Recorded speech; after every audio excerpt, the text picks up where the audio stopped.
Brought to you by V-Guard, co-powered by Sensodyne and Vimal.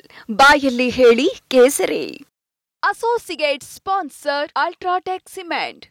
H D. Revanna ವಿರುದ್ಧ ಮತ್ತೊಂದು case ದಾಖಲಾಗಿದೆ. ವಿಡಿಯೋದಲ್ಲಿರುವಂತಹ ಸಂತ್ರಸ್ತ ಮಹಿಳೆ ನಾಪತ್ತೆಯಾಗಿದ್ದಾಳೆ, ತನ್ನ ತಾಯಿ ಕಾಣೆಯಾಗಿದ್ದಾಳೆ ಅಂತ ಆಕೆಯ ಪುತ್ರ ದೂರನ್ನ ಕೊಟ್ಟಿರೋದು. ಎಚ್.ಡಿ. ರೇವಣ್ಣ, ಸತೀಶ್ ಬಾಬು ಎಂಬವರ ವಿರುದ್ಧ ಎಫ್ಐಆರ್ ದಾಖಲಾಗಿದೆ. ಮೈಸೂರಿನ ಕೆಆರ್ ನಗರ ಠಾಣೆಯಲ್ಲಿ ಕೇಸ್ ದಾಖಲಾಗಿರೋದು. ರೇವಣ್ಣ ಮನೆಯಲ್ಲಿ ಕೆಲಸ ಮಾಡ್ತಾ ಇದ್ದಂತಹ ಮಹಿಳೆ ಆಕೆ, ಸಂತ್ರಸ್ತ ಮಹಿಳೆ, ತನ್ನ ತಾಯಿಯನ್ನ ಹುಡುಕಿ ಕೊಡಿ ಅಂತ ಪೊಲೀಸರಿಗೆ ದೂರನ್ನ ನೀಡಲಾಗಿದೆ. ಹೀಗಾಗಿ ಎಚ್.ಡಿ. ರೇವಣ್ಣಗೆ ಈಗ ಮತ್ತೊಂದು ಸಂಕಷ್ಟ ಎದುರಾಗಿರುವ ರೀತಿ ಕಾಣಿಸ್ತಾ ಇದೆ. ಯಾಕಂದ್ರೆ ಇಲ್ಲಿ ಎಚ್.ಡಿ. ರೇವಣ್ಣ ವಿರುದ್ಧವೇ ಪುತ್ರ ಆರೋಪವನ್ನ ಮಾಡಿರೋದು, ಎಫ್ಐಆರ್ ದಾಖಲು ಮಾಡಿರೋದು. ಮೈಸೂರಿನ ಕೆಆರ್ ನಗರ ಠಾಣೆಯಲ್ಲಿ ಕೇಸ್ ದಾಖಲಾಗಿದೆ.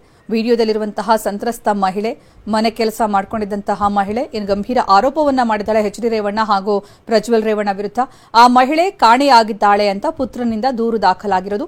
ಎಚ್.ಡಿ. ರೇವಣ್ಣ ಹಾಗೂ ಸತೀಶ್ ಬಾಬು ಎಂಬವರ ವಿರುದ್ಧ ಎಫ್ಐಆರ್ ದಾಖಲು ಮಾಡಲಾಗಿದೆ ಮೈಸೂರಿನ ಕೆಆರ್ ನಗರ ಪೊಲೀಸ್ ಠಾಣೆಯಲ್ಲಿ. ಇನ್ನು ಆಕೆ ಮನೆ ಕೆಲಸ ಮಾಡ್ತಾ ಇದ್ಲು. ರೇವಣ್ಣ ಅವರ ಮನೆಯಲ್ಲಿ ಲೈಂಗಿಕ ಕಿರುಕುಳದ ಆರೋಪ.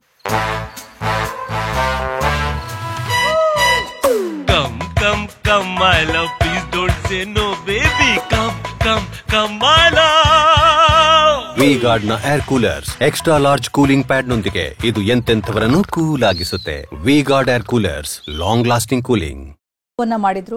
ಇನ್ನು ಈ ಬಗ್ಗೆ ಅವರು ವಿಡಿಯೋ ಹೇಳಿಕೆಯನ್ನ ಕೂಡ ದಾಖಲು ಮಾಡಿದ್ರು. ಆದ್ರೆ ಈಗ ಆಕೆ ಕಾಣೆಯಾಗಿದ್ದಾಳೆ, ನನ್ನ ತಾಯಿ ಹುಡುಕಿ ಕೊಡಿ ಅಂತ ಪೊಲೀಸರಿಗೆ ದೂರನ್ನ ನೀಡಲಾಗಿದೆ. ಎಚ್.ಡಿ. ರೇವಣ್ಣ ವಿರುದ್ಧ ಮಹಿಳೆ ಅಪಹರಣ ಮಾಡಿರುವಂತಹ ಆರೋಪ ಏನು ಮಾಡಲಾಗಿದೆ. ಐಪಿಸಿ ಸೆಕ್ಷನ್ 364 ಬಾರಿಯೇ 365, 34ರ ಅಡಿಯಲ್ಲಿ ಕೇಸ್ ದಾಖಲಾಗಿದೆ. ಎಚ್.ಡಿ. ರೇವಣ್ಣ ಮತ್ತೆ A1 ಮಹಿಳೆ ಅಪಹರಣ ಕೇಸ್ನಲ್ಲಿ H D. Revanna A1, Satish Babu A2, ಆರೋಪಿ ನಂಬರ್ 2. ಎಚ್.ಡಿ. ರೇವಣ್ಣ ಮನೆಯಲ್ಲಿ ಕೆಲಸ ಮಾಡ್ತಾ ಇದ್ಲು ಆ ಮಹಿಳೆ. ಹೊಳೆನರಸೀಪುರದ ಚನ್ನಾಂಬಿಕಾ ಥಿಯೇಟರ್ ಪಕ್ಕ ಇರುವಂತಹ ಮನೆ ಆಕೆ. ಸುಮಾರು 6 ವರ್ಷದಿಂದ ಕೆಲಸ ಮಾಡ್ತಾ ಇದ್ರು ಮಹಿಳೆ. ಚುನಾವಣೆ ಹಿನ್ನೆಲೆಯಲ್ಲಿ ಮಹಿಳೆ ಕರೆದೊಯ್ದ ಆರೋಪ ಕೇಳಿ ಬಂದು ಸತೀಶ್ ಎಂಬವರು ಮಹಿಳೆಯನ್ನ ಕರೆದೊಯ್ದಿರುವ ಆರೋಪ ಮಾಡಲಾಗಿದೆ. ಪುತ್ರನಿಂದ ಮೈಸೂರಿನ ಕೆಆರ್ ನಗರ ಠಾಣೆಯಲ್ಲಿ ದೂರು ದಾಖಲಾಗಿರೋದು. ಅಂದ್ರೆ ಮಹಿಳೆಯ ಅಪಹರಣ ಪ್ರಕರಣಕ್ಕೆ ಸಂಬಂಧಪಟ್ಟಂತೆ ಪುತ್ರ ದೂರನ್ನ ಕೊಟ್ಟಿರೋದು. ಚುನಾವಣೆ ಸಂದರ್ಭದಲ್ಲಿ ಆಕೆಯನ್ನ ಅಲ್ಲಿಂದ ಅಪಹರಣ ಮಾಡಲಾಗಿದೆ ಅಂತ.